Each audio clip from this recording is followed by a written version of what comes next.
What's good, LL Nation? Hope you guys are having a great Sunday. We are brought to you by Onora Whiskey, OnoraWhiskey.com. It is that premium American whiskey, OnoraWhiskey.com. And if you're going to drink, by all means, make sure that you drink responsibly. You got to drink responsibly. We are here to talk about Notre Dame's 35-32 victory over Navy. Left was out with the people yesterday. We didn't get a chance to talk to you yesterday. So what we wanted to do was come and talk about the game today or tonight. We'll get to the pressers. Marcus Freeman, what he had to say. Drew Pine, what he had to say tomorrow, and dig deep on that. But Left,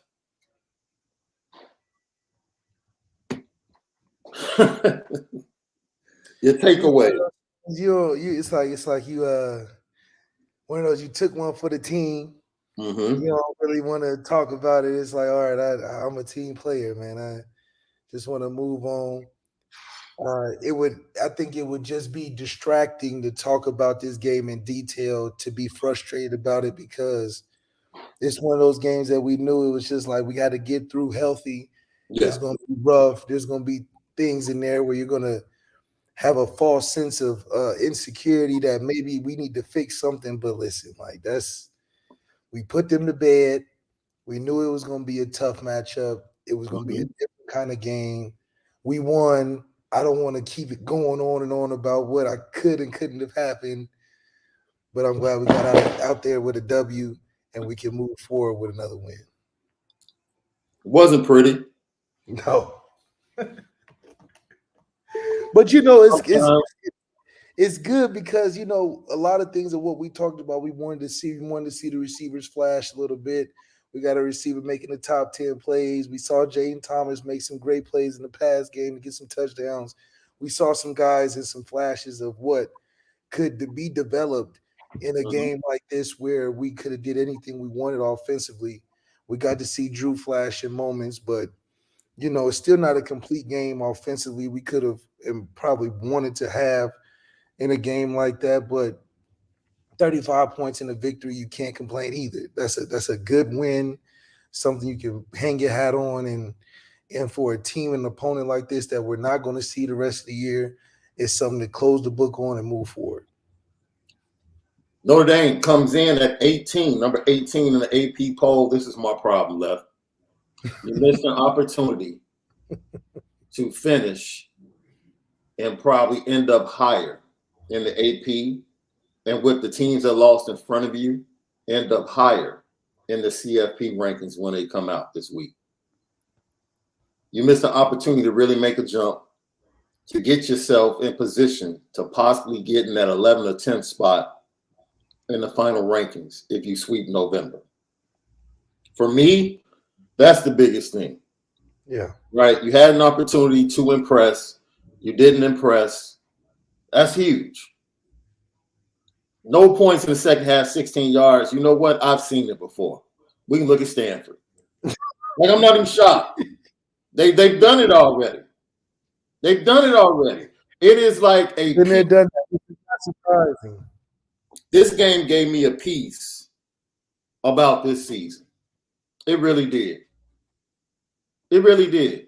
Because there are just some teams that you can watch and say to yourself, they should be much better. But for whatever reason, things are just not firing on all cylinders. They're just not. They just can't find a consistent button. And it's the 11th week. It's not like you have time. This is week 11. Boston College just beat North Carolina State yesterday. So it's not like you got a team coming into South Bend for senior day that's about to roll over. So what, they're injured? So what, they don't have their quarterback? You know what the backup quarterback did yesterday? He threw for over 300 yards and 3 touchdowns. That's what's coming to South Bend. So as much as I would like to sit here and say, man, I'm pretty sure this team is going to be jacked up for senior day and dominate the trenches against a really, really bad offensive line and a porous defensive line? You just can't say it with. I can't promise you that. I can't. I can't. We can't promise that. We just can't, man. We can't. We want and we want to. We want to. We want to because it's there. It's there. The talent is there. Yeah. Look, Braden Lindsey was 5 yards in front of the dude on his touchdown pass. He's been 5 yards in front of defenders all season. All season long. And we threw it so bad behind him and inside. He had to make ESPN #1 play just to get a touchdown. The ball was so poorly underthrown that he had to make an ESPN #1 play just to get the touchdown. I mean, if that don't spell the issues we have with the receiver quarterback connection in this offense this year, I don't know what does. And the fact that Audric Estime had the longest receiving touchdown of the night, or was it Jaden Thomas's? It was close enough.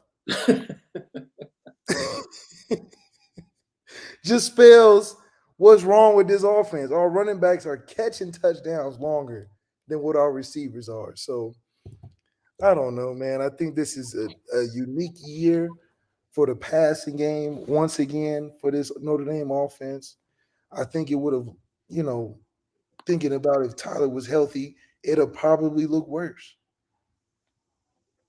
So I'm glad that we finding ways to win and finding ways to highlight our weaknesses in games where we should be dominating. But even in the games we should dominate, we still the same team that's going to play to our competition. So Notre Dame had 3 receivers with catches of over 30 yards. Jaden Thomas was 38, Braden Lindsey was 38, Audric Estime was 30, and Deion Cozy had a 29-yard. They had 17 catches for 200. The receivers had 10 catches. No, the receivers had 12 receptions for 211 yards yesterday. 211 yards. I'm scared to look at what Charlie Jones had yesterday, bro. I'm scared, bro. Because he had a darn good game against Illinois, bro. He had a darn good game. He had a darn good game. I'm gonna go ahead and jump off the. I'm jumping. I'm jumping. I'm jumping. I'm jumping. Charlie Jones went out there and had a day, man. I'm jumping. Okay, he only had 4 catches for 86 yards. Okay, that's it. better than 2 or 3. Yeah, that Charlie Jones has been haunting this Notre Dame wide receiver core. We're making up ground. We're making up ground week by week, bro. He's still making up ground. Charlie Jones out there putting up great production, man. Man, Lucky Lefty podcast. So I'm scared to get to the grades, bro. I'm scared to see what your grades are. But I will say this, man. First half couldn't have gone any better. I think from a leadership standpoint, especially against that offense, it was tough having freshmen out there. With that being their first look at that offense. Like, you can replicate it in practice, but that's not the real thing. It's an anomaly. It's not no thing that you should be upset about if you don't master defending it in 1 week. Yeah. You just got to know enough to make a tackle and be in the right spot and then get over it, man. Don't even fool yourself and get upset like you're a bad football player because you letting the fullback run 60 yards down the field untouched. Like, that's just it's demoralizing, but come on, man. Don't. Frustrating. You know what? From a coaching standpoint, I will say, I don't know if it's on Al Golden, but I don't know how you do not execute the first rule of stopping the option. I just don't understand how the fullback is running 30, 40 yards down the field. That's the one dude you stop. I don't care what else happens. Our defensive tackle untouched, bro. Just untouched. Running straight, no moves, no break tackles, just none. No excuse. DJ Brown getting caught for 2 penalties, just holding for no. Dude, just what are you holding for, man? Just run.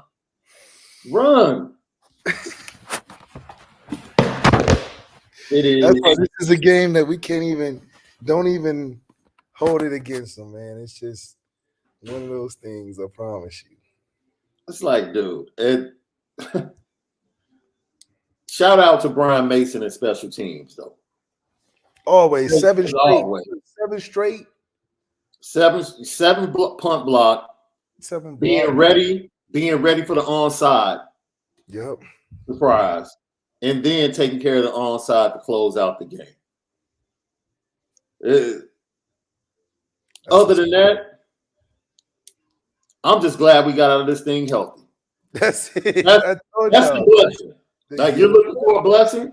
We're healthy going into Boston College. Concussion for Tobias Merriweather. That's why he didn't play. J.D. Bertrand has a groin. Maybe he makes it back to Boston College. Maybe he doesn't. Right? More than likely, he's back for USC. I'm cool with that against a conventional offense like Boston College, because I did like the way that Prince Colley played. Yeah.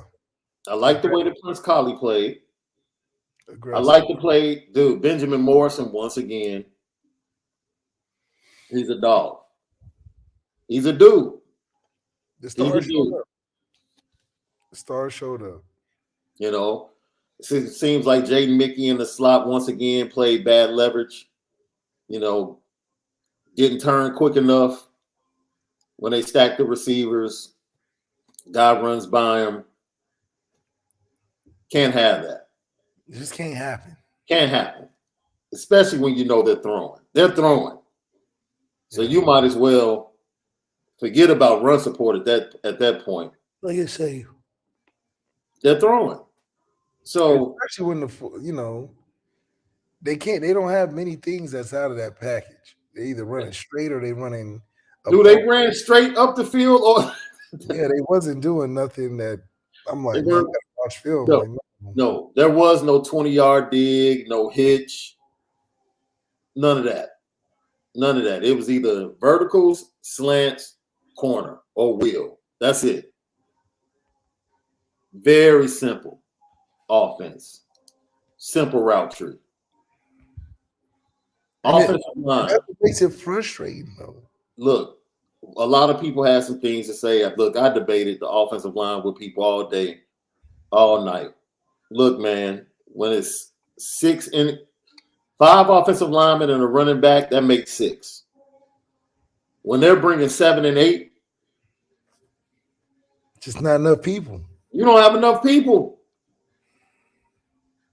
And Navy, dude, they were aggressive in the first half, and in the second half, they got even more aggressive. But I respect it. You know why? They said, you are not about to kill us with 1,000 cuts and make us suffer for 60 minutes. Either beat us or beat us. Yes. We're going to give you every opportunity to hit us with one-play drives. You can hit us with one-play drives all day. We can go home with that. Absolutely. We don't believe let you be back there chilling and adding pad statting on 5-yard routes and little runs. No. Yeah. You know what they said?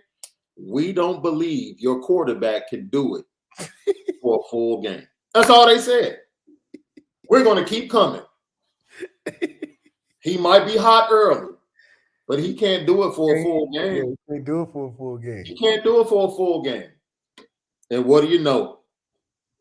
Start running out of juice. They were right. Running out of juice. He can't get right the whole game, man. We had Brandon Joseph in the second half, bro. Brandon Joseph total yards in the second half. 16. Brandon Joseph total yards in the second half. 16. So you want the running game? Running game was pedestrian.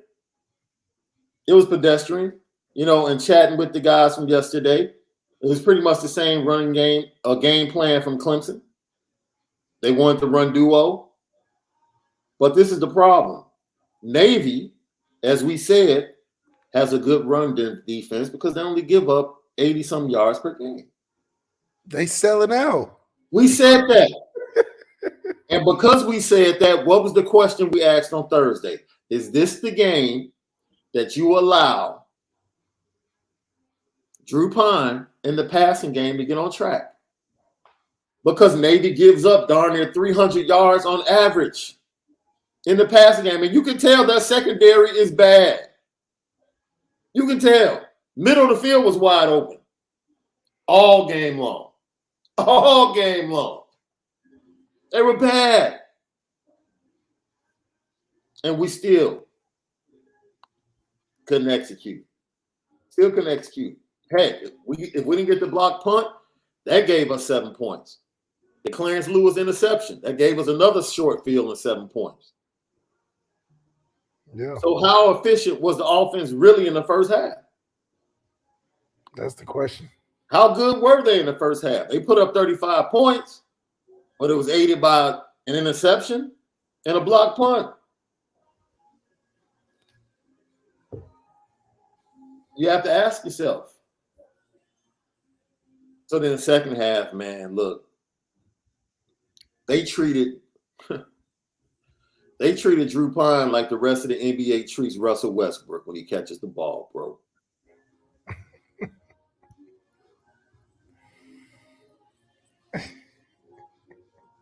They said, we're going to leave 4. We're going to blitz 7, keep 4 back. And the 4 that's back, they're not even playing man to man.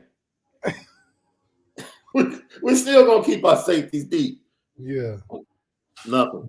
Something with that. Nothing. And that's the price of not being able to make guys pay when they're giving you what you want. They're giving you what you want.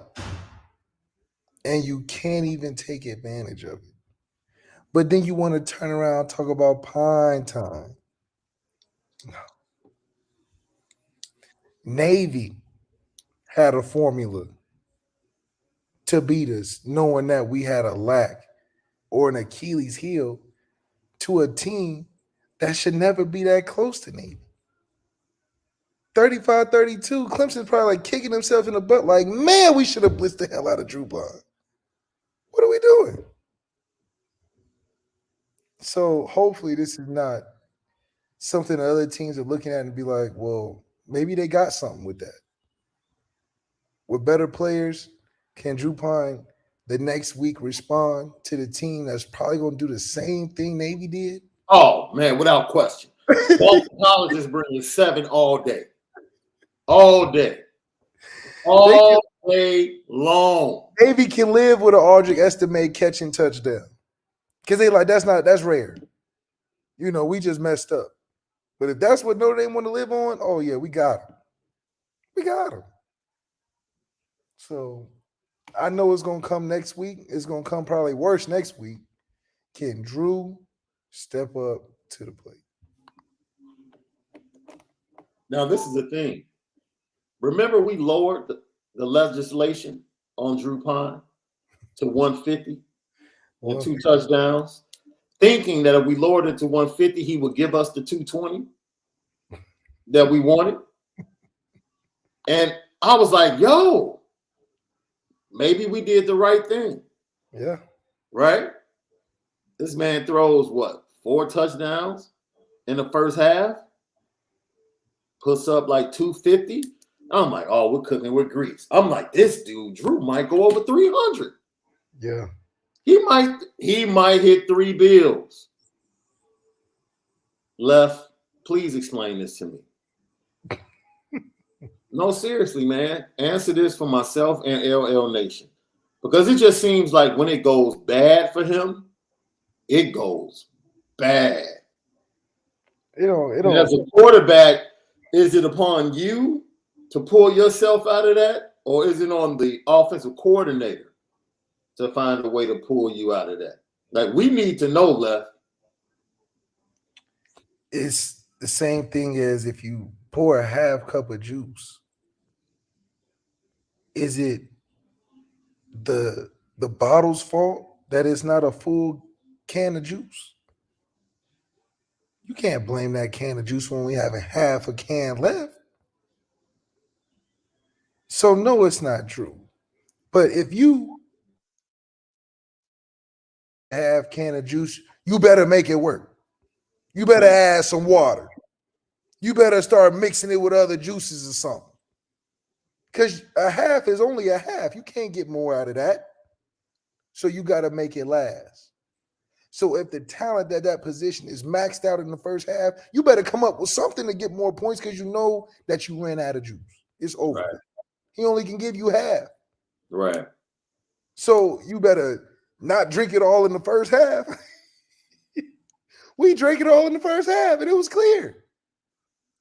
We used up everything that we game planned that whole week in the first half in the show because when it came to the second half and you got to improvise and you got to be a player, we just didn't have it in the tank. We ran out. So now you got to throw a whole bunch of water in there, try to shake it up, trying to get the contents in there, try to get a little bit of flavor in there. But we ran out. We drank it too fast. But why are we going to the store getting the half ounces? Get the full thing. And we don't have to worry about it. We're going in there with half a cup of juice. That ain't going to last the whole day. And so it just showed once again that we went in there and used what we had. Usually we let that thing spare out, you know. We start eating cereal with a fork so we can reuse the bowl. But this Saturday, we got too greedy. We was all the sorry team. We trying to take them out early. No big deal. And then forgot we had to play a whole second half. And what we scored in the first half just wasn't enough. It's definitely not enough when you come with 16 yards in the second. Bro. I don't know if they got on the half of them got on the plane at halftime and half stayed, but it just wasn't good enough. So I know Marcus Freeman just wants to put this one behind him and go back to a regular week of focus and practice. But this is a lesson that we only have a limited amount of talent at that position. And so for a full game, we got to find our spots to use it. But if we use it too fast, we literally will run out and not have no answers. It just goes back to bad recruiting. Man, Lucky Lefty Podcast. We are now available. CFB Nation on Apple Podcasts and Spotify. Follow us at Lucky Lefty Pod on Instagram and Twitter. And go to the YouTube page and subscribe. Hit that like button. Hit the notification bell. Every time we go live, you'll know. Every time we drop a video, you'll know. Once again, Apple Podcasts, Spotify, at CFB Nation in connection with Irish Breakdown. It's absolutely fantastic. But that second half wasn't fantastic. Of course, we have to give you the stats. Drew Pine ended up 17 of 21, which is misleading, with 269 yards, 4 touchdowns, 1 costly interception. Aldrich Estimate, 8 for 49, 6.1. Logan Diggs, 13 for 31, that's 2.4. Jaden Thomas had 3 catches for 80 yards with a touchdown, longer 38. Braden Lindsey, 5 for 67. Touchdown, longer 38. Deion Cozy, 2 for 50. Longer 29. Aldrich Estimate had the 1 big touchdown reception for 30 yards.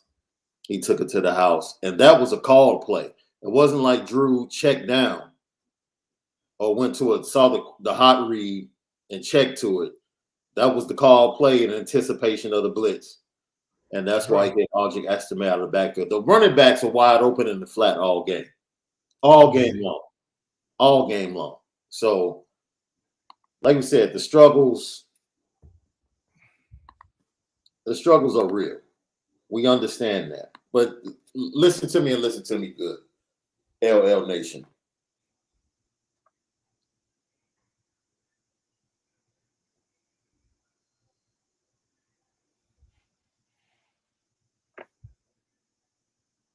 Brighter days are in front of us. That's right.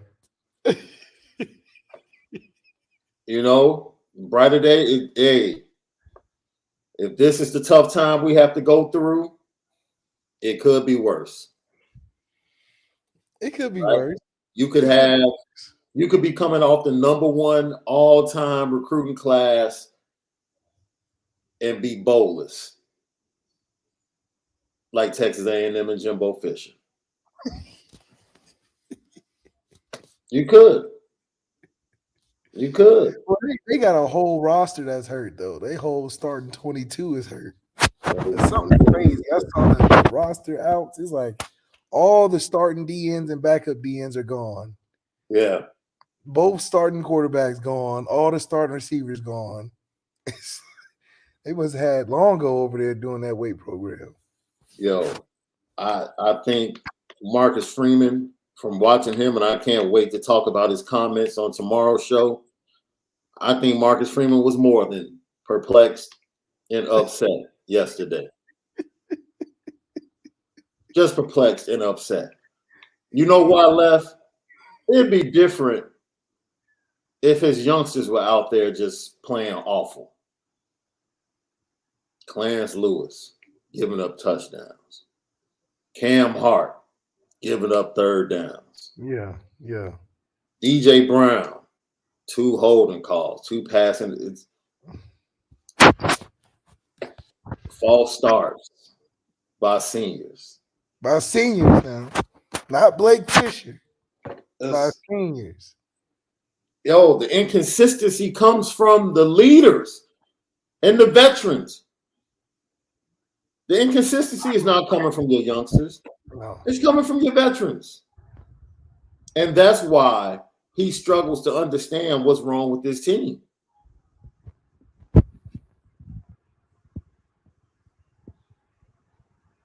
That's why he struggles.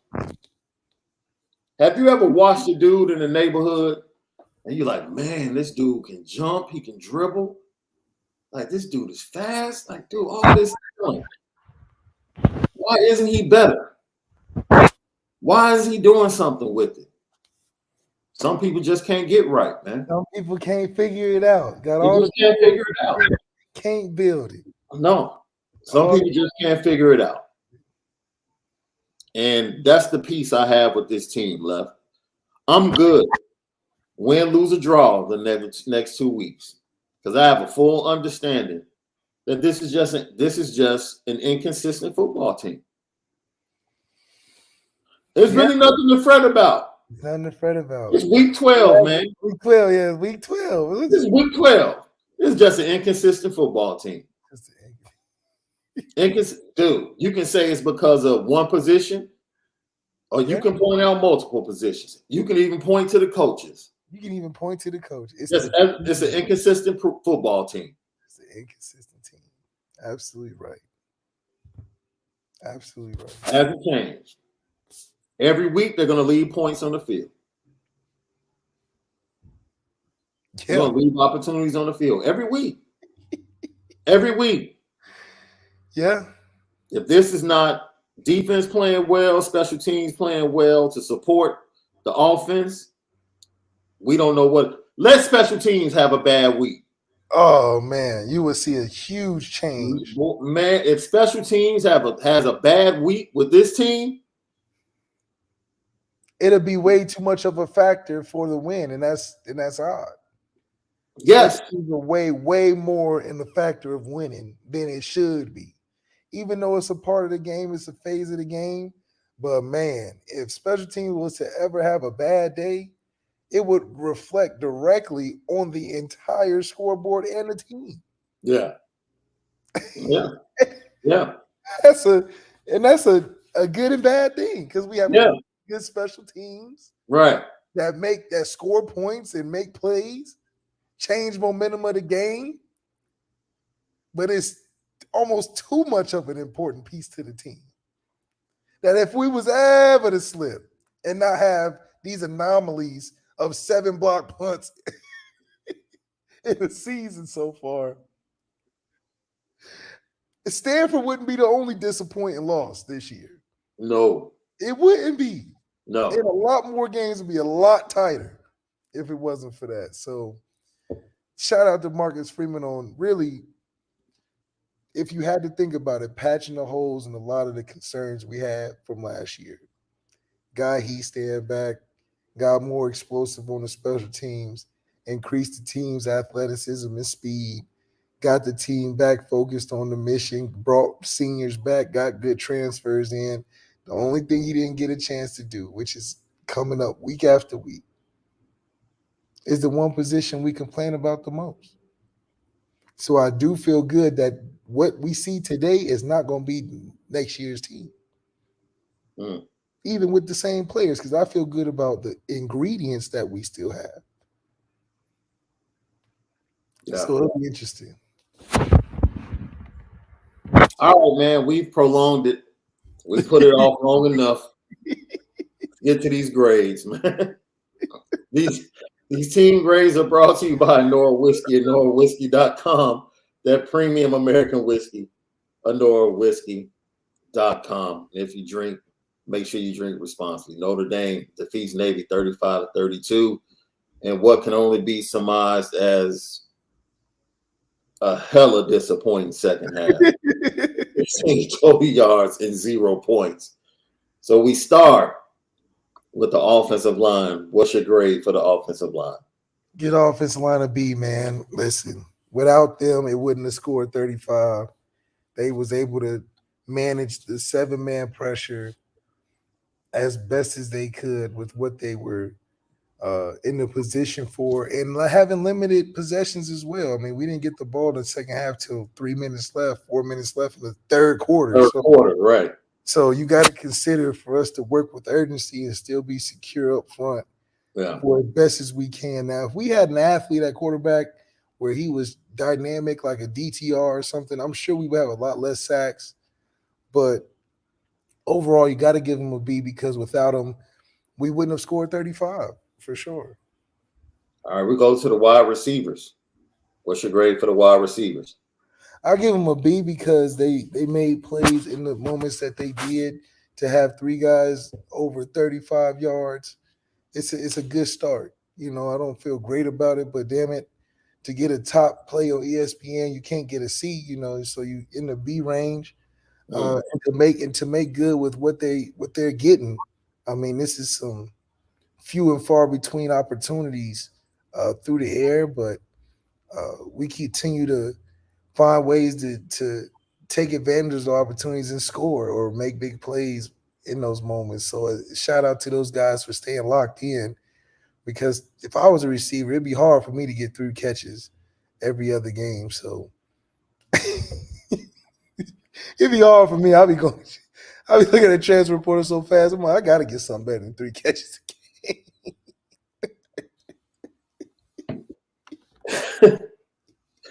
Let's go to the quarterback. What's your grade for the quarterback? Man, first half, I give him a B. Second half, I don't even know what to give him. You know, so I think you had to average that out. You probably put it like a C- or a C. Just, you know, the quarterback is the weakest link of the team right now, and for a defense to create a game plan based off of what you can't do physically. Because, I mean, it wasn't like you had to do too much pre-snap. They were showing when they was coming. So I don't want to hear a bunch of pre-snap genius. He's so smart, because it wasn't about that. He couldn't outsmart that. They was coming. You had to make a play with your feet, get out the way, and we know where you're limited at. So 4 touchdowns, can't be mad about that. But damn it, it wasn't 4 throughout the game. It was 4 in the first half, and we all know it's 0-0 second half, and we didn't play well in the second half. So it's hard to really get too hard on you because we know what we got week to week. Is week 12. Yeah. It's week 12. So we know this is a lot of what you can show at your best, and you doing your best, man. You 7-1. in that position right now. So just gotta keep it going. Offensive coordinator Tommy Rees.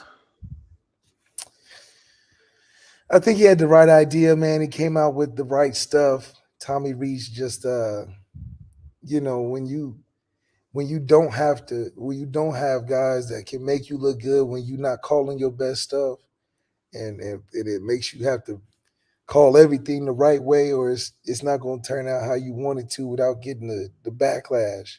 Yeah. Yeah, I mean, you're winning games, and at the end of the day, that rides over everything else, even the nitpicking that we do. So you can't leave the game with anything lower than the B minus because you won. You scored 35 points. It wasn't a Stanford showing, so you can be happy that we got the game victory, and we scored a good amount doing it. Flip to the other side.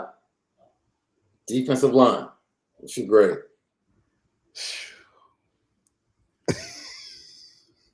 That fullback running so clean really was docking me, man. It was killing me, man. Oh, you talking about Onora. If you run through the 15 middle carries, 133 yards, 8.9, and 80 of the 133, he was untouched. not the backup running back, but the fullback. I told you, it's never the main back. It's always the backup or the fullback with this team that does damage. Always. Always. The fullback getting 100 yards is unacceptable, and the man was stiff. He wasn't. He was just a straight up and down runner, and running untouched. I don't know. I can't get a D-line credit for that, man. I got to put y'all at a C minus. Just from the stats alone, that fullback had the game of his life, untouched. Amen. And almost changed the game. So it's like I don't want to give them a bad grade because it'll reflect in their quarterly report.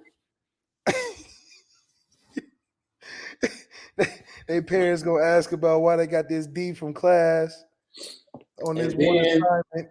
Then when they get to the point where they have to pass, and there's nothing else they can do, no pressure. There's no pressure. There's none.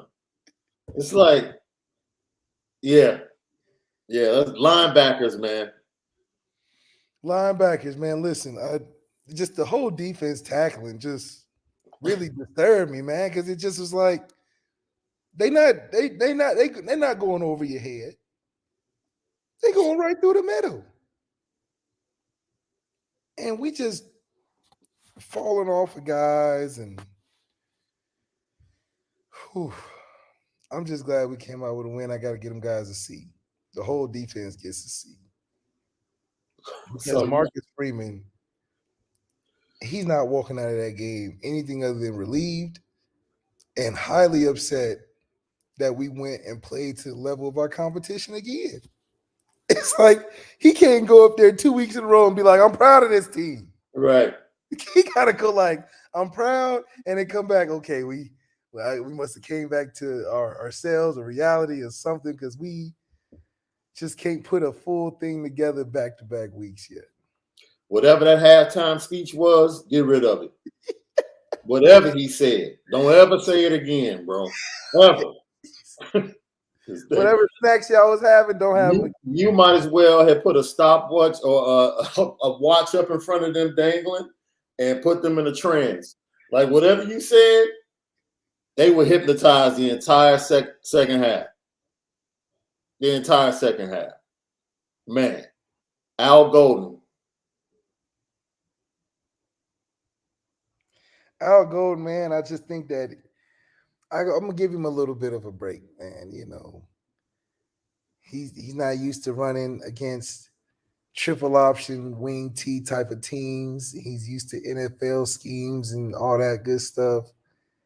I think a lot of the coaches probably was looking around like, what's going on? Like they felt like they was calling the right stuff, and then the team was just letting themselves get gashed on the stuff that we practiced all week. So I don't know how much it is percentage-wise the team or the coaching staff, but I feel like Mm-hmm. the coaching staff put these guys in the best position, but the guys just were having mental lapses, in my opinion, due to who they were playing. Secondary. I forgot to get to the secondary before I went to Al Golden. Look, you're going to be nice. You're going to be nice. Look, that was a D effort from that secondary yesterday. I'm just going to throw it out there. That was a flat-out D effort, in my opinion, from the secondary. I'll raise it to a C- because Clarence Lewis made a hell of a play. Yes. Yeah. A hell of a play. Very disciplined play. Very disciplined play. But after that, Cam Hart getting beat on anger. Yeah, I didn't understand that. How you let this dude cross fast either? Like, right. Like, what are we doing, man? DJ Brown. What are we doing?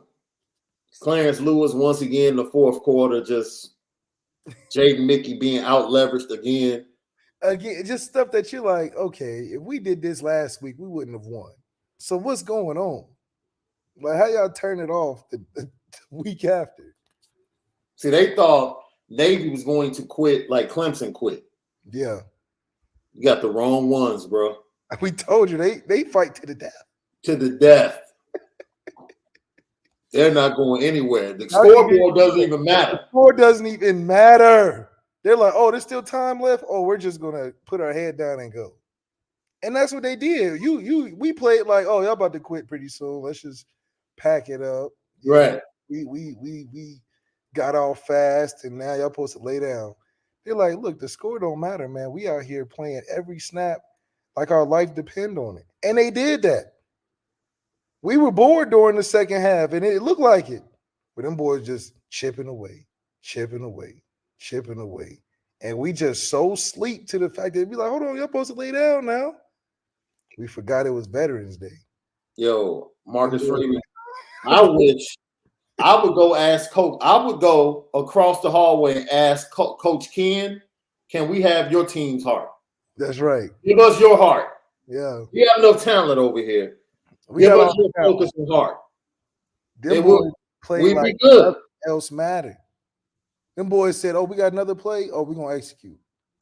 We got time and another play. We just going to execute. We don't care nothing about who winning, who losing. Because we fight for the death over here. Ain't no giving up. Ain't no quit. And that's something we should learn. Being up, down, don't matter. Yeah. We're going to come out here every play. Yeah. And then when they say, all right, the game's over, guys, then we're going to look up and be like, did we win? Oh, right. No, we played hard. Right. That's one of them teams that really can say we put it all out there. They did. And they almost won. Right. It's almost like Notre Dame needs the scoreboard. Yeah, we needed that. They need the scoreboard to feel good. Navy just ran out of time. I'm not saying that we beat Navy. Navy just ran out of time. If they had another 2 or 3 minutes, man. We did not beat Navy. We just beat them before the time ran out. Dude, when they scored, and I was like, oh, they need to get an onside kick. I was like, oh, we good. We're good. I do special. I'm like, oh, our special teams. Yeah, you knew special team was straight. Our special teams unit is the unit that's out on the field. Oh, we're good. We're good. Yeah. If that defense had rolled back out there, I don't know. You thought they was working for Vegas, man. Man. Because how are you Vegas? I definitely thought they were going to cover the spread.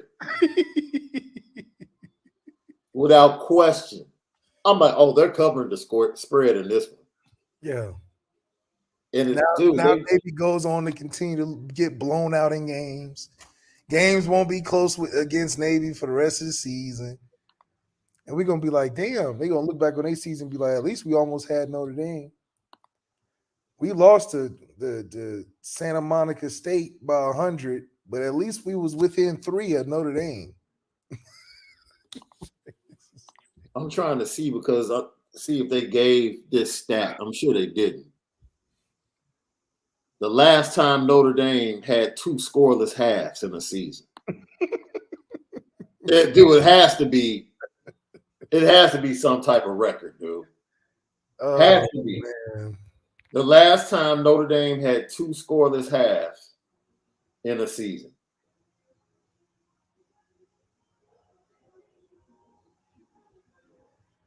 That's an indictment on the offensive coordinator. How you let that happen? In a offensive game in 2022. How you going halves without scoring? So shout out to the career highs that happened yesterday. 4 touchdown passes for Drew Pine. That's a career high. 8 tackles for Maris Leofow and Xavier Watts. 7 tackles for Prince Colley. 80 receiving yards for Jaden Thomas and 50 receiving yards for Deion Colsey. Congratulations to those gentlemen on their career highs. This has to be the first time, dude, in a long time that Notre Dame has gone through a season and had 2 scoreless halves. I'm going to have to do some research. Have to do some research on that. Get Pro Football Focus on it, man. I have to. That's a stat that needs to be put up everywhere in the building. Man. Don't let that record fool you, man. Oh, 3. You're right. But they 0 points against Ohio State in the second half, too. That's 3 scoreless halves, bro. Thank you, Drunk Vigo. 3 scoreless halves by a Notre Dame team. Has to be a record. Has to be. Makes you sick to your stomach. No, it makes me confused. I'm flat out confused, bro. I don't understand how. How?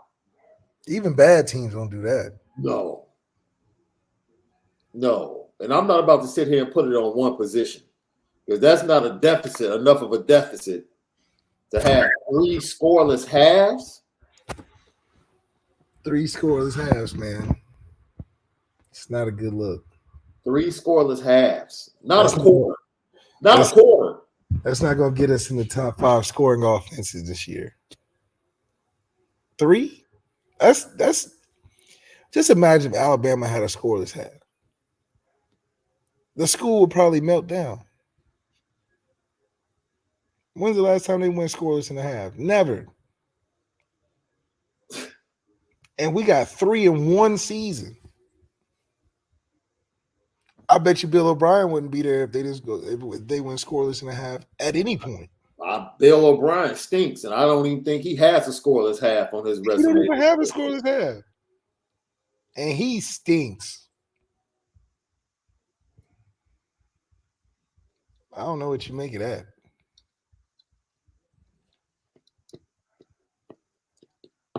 Oh, boy. So, look, we're healthy.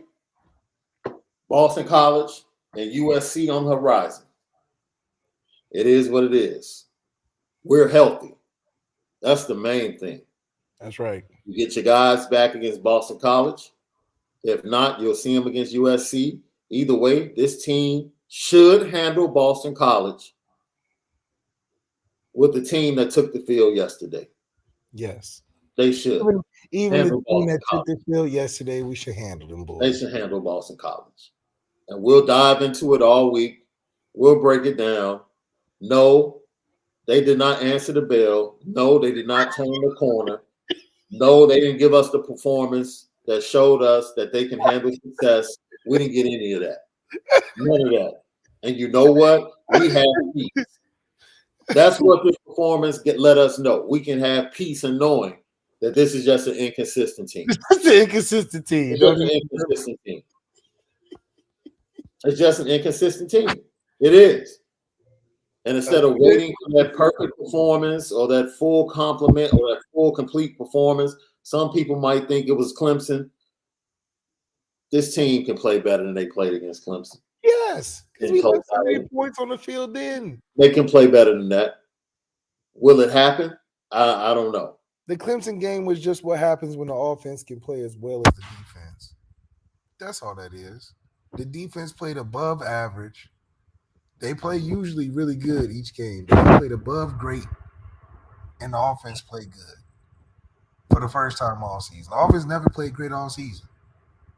But if the offense will ever play great and then the defense play beyond good, we can really do something. But all of our impressive wins have came from the defense playing beyond their standard of really good, and the offense just being good, being average. Every other game that we win is just the defense playing really good, not great, and the offense just supporting it. And that's why we play down to this competition every time.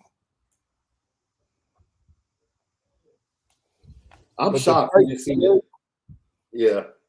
It's not the price tomorrow. No. I'm shocked we didn't see one screen pass, bro. Not one. We didn't see one screen pass. To who? A running back. Oh, yeah.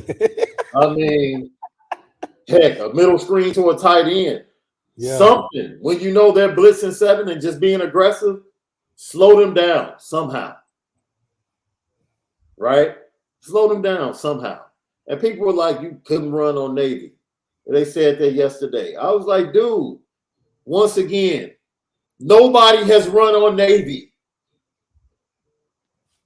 They only give up 80-something a game. No one has run on them. And they doubled down the aggression against Notre Dame. So Tommy Rees was not wrong for not banging his head against 7 or 8 people coming. And the D-line slanting. Now, I would have liked to see some counters and some pulls to get that guy coming off the edge to stop him from coming down the line of scrimmage. Yeah, you probably could have gone to that. But you had people open in the passing game, man. I'm not mad at Tommy for calling the passes. There were people wide open. People wide open. In the second half. Wide open. Wide open. People wide open. I can't blame him for missing Michael Mayer wide open down the sideline. Can't blame him. Can't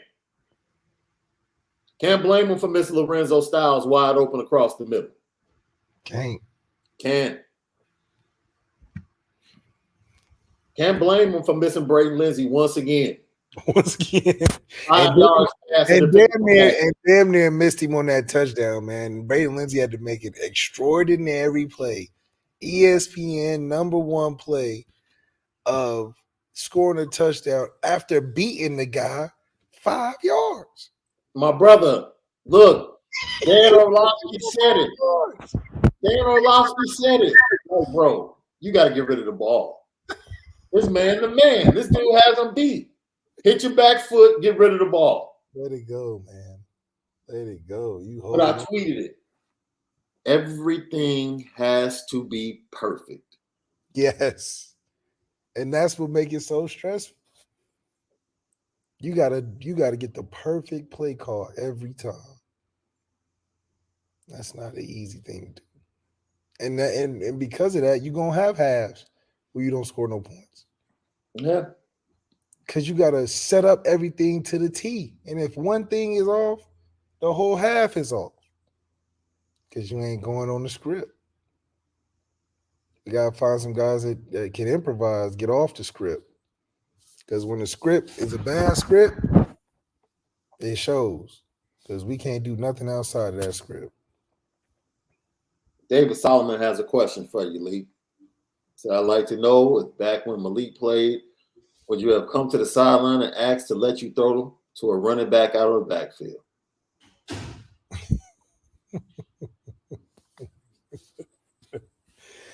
I'm a different, I'm cussing people out on the sideline, being like, what are we calling, So I'm a bad example for that. But I think that you have to be assertive if you're the quarterback to point out things that you notice when you're on the field. It's a different look. and what's being looked at through the box and on the sideline. Mm-hmm. So the rapport from Tommy Reese and Drew Pine should be that. I mean, it was that like that for Jack Cohn.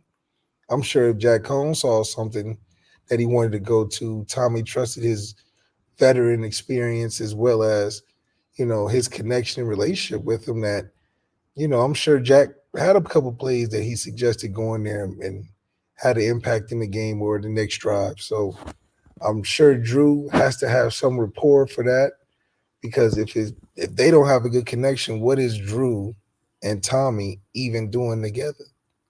Because it ain't no, use a superstar athletic quarterback that's dynamic and a playmaker, and Tommy just supporting that. It's like, y'all got to come together. He the pre-snap king, right? He the smartest quarterback to ever live at Notre Dame. So we need to see some of that on this on constant blitzes. We've said it, man. Get you a good transfer. Come in. The offensive line is automatically going to make him better. Automatically. You'll see the talent that's there in the tight end room, the young talent. Raritan stays. Evans will be back. Bowen will be back. Got talent coming in. The wide receiver talent coming in along with Tobias. Lorenzo, look. And we can throw names out there. Look, I don't know who it will be. I know one thing. Notre Dame should be the number one spot, the most wanted spot by transfer quarterbacks. In college football, easily. All of college football, all of the quarterbacks transferring should be like, yo. I need to take a visit. I want that Notre Dame spot. Easily. Because it's wide open. And not only is it wide open, with the right guy, we set to be top 4, top 5 next year. With the right guy. That's how sweet of a deal it is. Look, you come to Notre Dame, we're gonna give you protection. We got Secret Service, FBI, CIA, the top notch protection. So you automatically gonna have stats. Right. And then you at Notre Dame, you on primetime TV. Mm-hmm. I mean, and you got some receivers that got release packages with a defense that's gonna give you a chance. Oh man, hell. That's the Charlie and the Chocolate Factory golden ticket right there. I see people in the chat saying a win is better than a loss, period. Look, man. Look, we'll get into that deeper tomorrow. Man, stop that foolishness, man. Y'all stop having low expectations as a fan. Stop.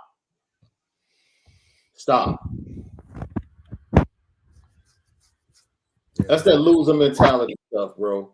At least we won. Man, nobody want to hear that. Nobody want to hear that.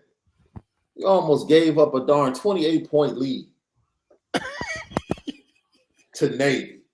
And we talking about at least we won. A Navy team that's running fullback dives for touchdowns. Like, stop. What are we talking about? We're a program with national championship aspirations, and we talking about a win as a man. Look, we're gonna dig into that tomorrow. I'm gonna say that because I got the audio of that. I definitely got the audio and video for that. We're definitely jumping into that tomorrow. A win is better than a loss. No kidding. But a great win is better than a garbage win. Any day. People are crazy. The heck out of here. A win is better than a loss. The next thing you're going to tell me is we can have good losses. Come on, dog. Yeah, we can have good losses because they help turn around our season with some crazy. We only lost to Stanford by 2. That's a good loss. It was only by 2 points. Right? Because a win is a win. We can't be like that, fans. Alabama would never say that. Alabama, man, Nick Saban would have had them dudes running the stairs at the stadium. With chanting, a win is a win as they run in them stadiums. What are you talking about? I had somebody tell me on Twitter yesterday that it's excusable because we have a young first-year coach. I said, what are you talking about? What does that have to do with anything? Hey, inventing excuses. Just inventing them. That sounds good. I'll throw that out there. That'll make sense. No, a win's not a win, unfortunately. Not for this program. Maybe for a Georgia State. Man. State. Getting out the skin of their teeth. Not Notre Dame, man. This is Notre Dame, man. You are the Notre Dame Fighting Irish. You are a fan of the Notre Dame Fighting Irish. And you're cool with that? Yesterday, you're cool with that. 16 yards in the second half, you cool with that? A win is better than a loss.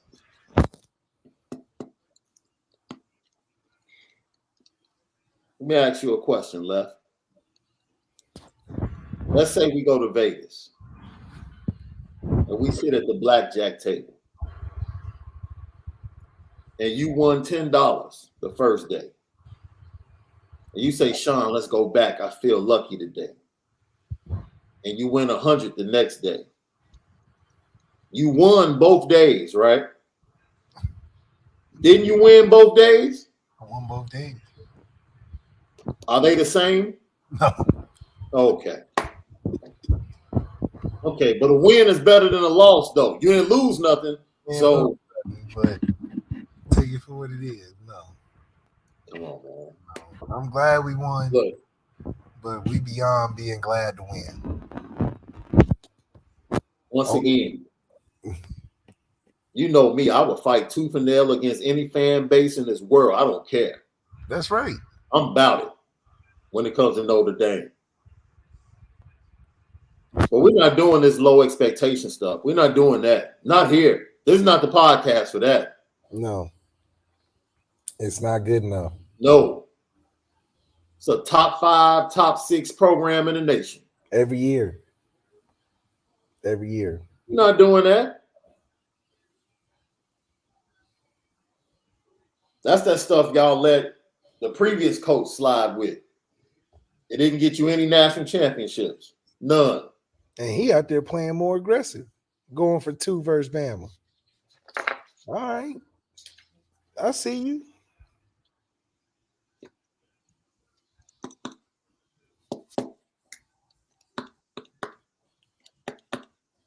See, and then it's like just irrational questions in the chat, bro. What do you stop? A loss has nothing to do with the point.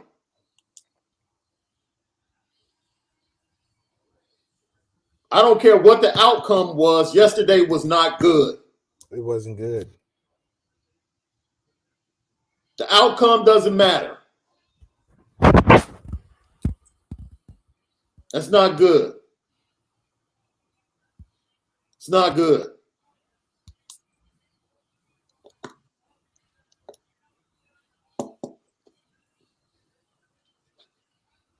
It's not championship football. Period.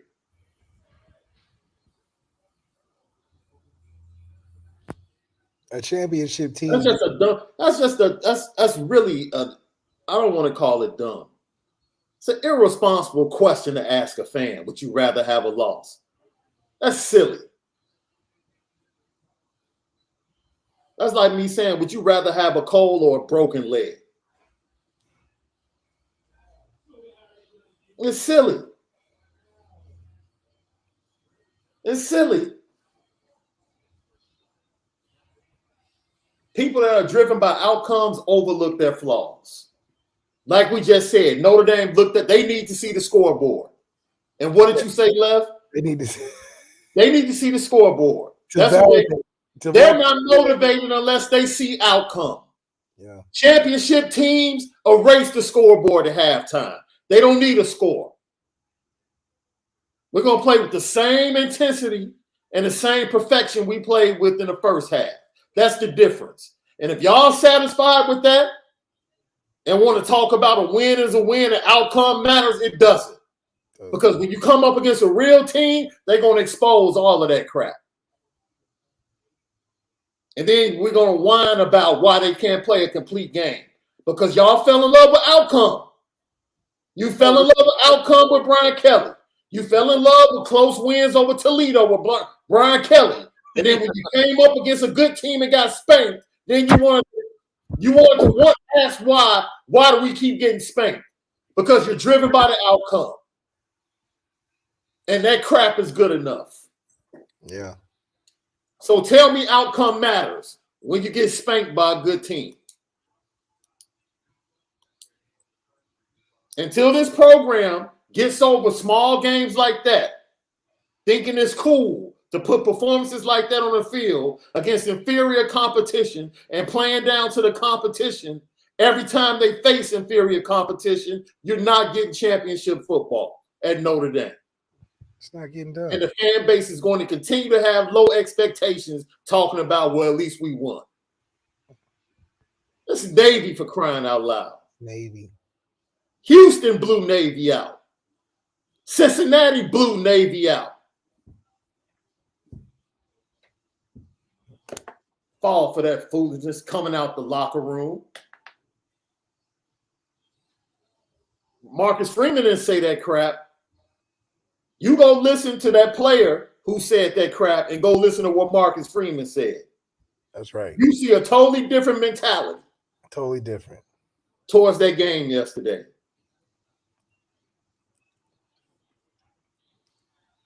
So, yes,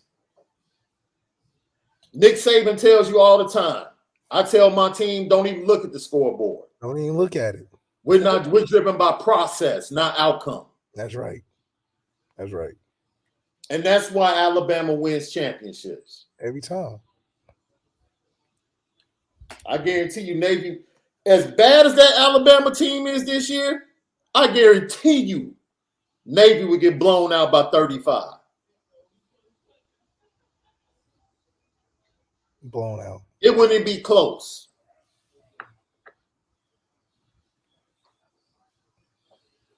It wouldn't be close. All we're trying to tell you is raise your expectations. It's okay. It's okay. Brian Kelly's not here anymore. We've been told that things are going to change, and national championship is what they're going for. Raise your expectations.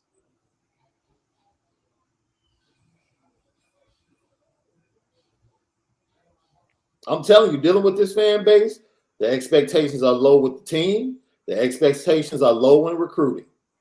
Because they swear every big-time recruit is going to decommit before signing day. Every last one. That's right. Fan base just in total fear. Every last one. On pace to have a historical recruiting class. Top 5. Top 5. Brian Kelly never did that. Never. 27 commits. Possibly in this class. Historical. It's still not good enough. Cat's like, no. I'll believe it when I see it. Just can't. Can't. I don't do. We didn't like what we saw yesterday, but we told you that the future is bright. And there's good things coming. I still believe they sweep November. I still believe they beat Boston College and USC. Still believe that firmly. My confidence is not as good as it was before yesterday's game. My confidence level is probably not as high as it was, but I still believe they're going to win both games. Absolutely. But as a fan base, please do not let anybody sell you that a win is a win. Please don't take that. Don't take that. Nope. Nope. They basically trying to get you not to say anything negative about yesterday. We won. No, player. We're not skipping over that. No, player. Bring that back. We're gonna talk about this. I seen We're what gonna talk about. Yeah, we're gonna talk about this. That's right. You bringing up rankings, bro? You bringing up rankings? We're ranked number 20. Dog, maybe it's 3 and 6. What are you talking about? Yeah. We're ranked 20th in the nation. That was your expectation for this year? We beating our chest about that? This is Notre Dame. Who, please tell me, anybody in the chat that's beating their chest about Notre Dame being ranked 20th right now? Y'all cool with that? With 2 losses to Stanford and Marshall? Y'all cool with that? No. Ain't nobody cool with that. So don't try to sell the fan base on we're ranked 20th. Nah, fam. Nope. No. Not this fan base. Not this fan base. And I'm standing with y'all. Standing for y'all. No. That's not it. That's not it. We believe in Marcus Freeman. We believe in his vision. We believe in this program. That's right. But don't feed us that crap. Not that. Crap. Don't feed us that crap. Don't feed us that crap. Just come, dude. Just tell us what it is. Yo, we ain't come to play in the second half. We got to get it together for next week. Everybody on the fan is like, cool. Cool. We rock with that. That's right. Cool.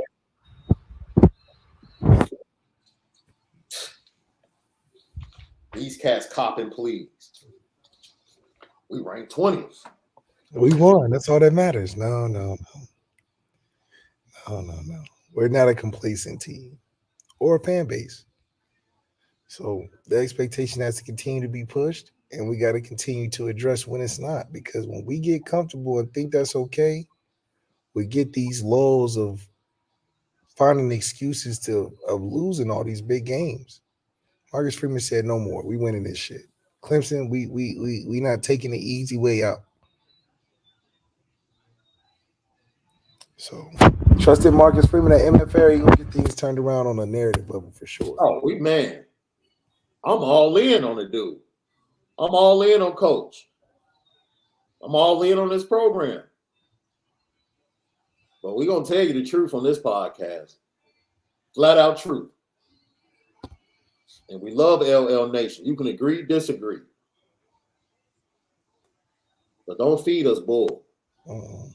Please don't feed us that. You don't have to, because we got your back. You don't have to. You don't have to feed us that type of stuff. This fan base has your back. This is the most loyal fan base in college football. They have your back.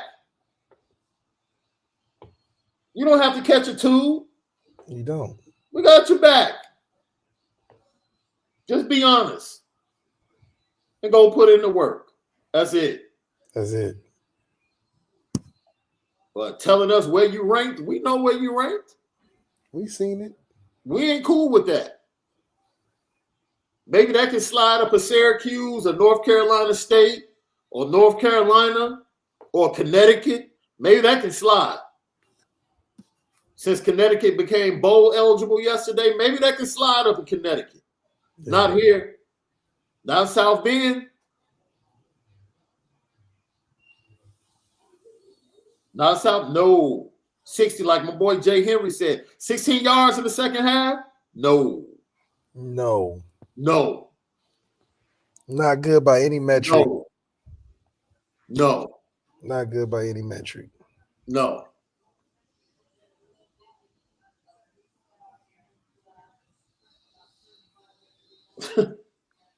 No. We got you. All the Notre Dame players, we got you. We got your back. Go to war. Just don't, man. We'll talk about it more in depth tomorrow, man.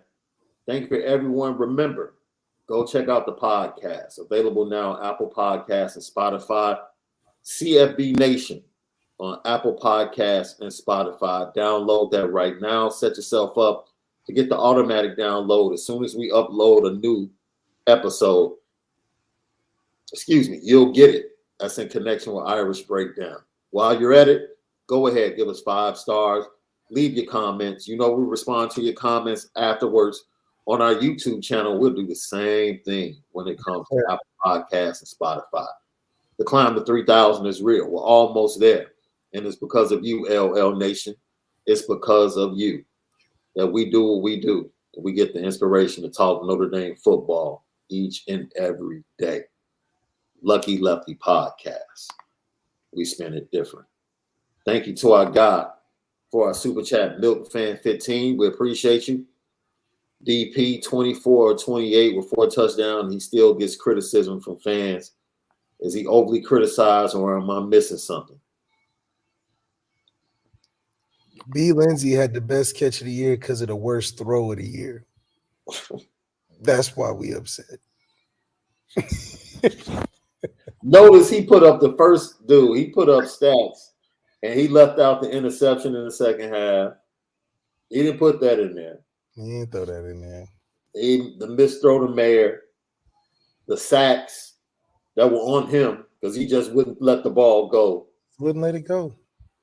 Look, man, nobody overly criticizing. We pointed out what he did bad in the second half. It's not our fault if it accumulates and it seems like a bunch of stuff. After about the 4:15, you're gonna be like, "Damn, we nitpicking." No, that's just what happened. He didn't play good against Clemson, even though they gave him the game ball. He didn't play well the week before that. He had a good first half against BYU and not so good in the second half. He had a bad first half against Cal and a better second half. He's just inconsistent. He's inconsistent. He's inconsistent. We had a receiver get the number 1 play on top 10 and on the season has less than 300 yards. What is that about? Man, look. Man, we're healthy. That's all. Dude, we said earlier in the week, we just want to come out of this game healthy. That's right. All types of crazy things happen against Navy. As long as we get out of town with a win and healthy, that's the ultimate blessing. We're thankful that happened. Now we're just pointing out the things that we didn't like in the performance. That's all. Senior day, Saturday, take care of business against Boston College and set up the opportunity to take down and ruin the season for the USC Trojans if they indeed get past UCLA, who lost to Arizona, by the way, just out of nowhere. But we know what happens about those Pac-12 teams when they get late. Absolutely. So, for Left, we'll see you guys tomorrow. As always, we appreciate you. Have a great evening. Go watch the rest of the NFL game. I think it's the Niners and the Chargers. Watch the rest of that. See you tomorrow for another edition of the Lucky Lefty Podcast. Always spin it different.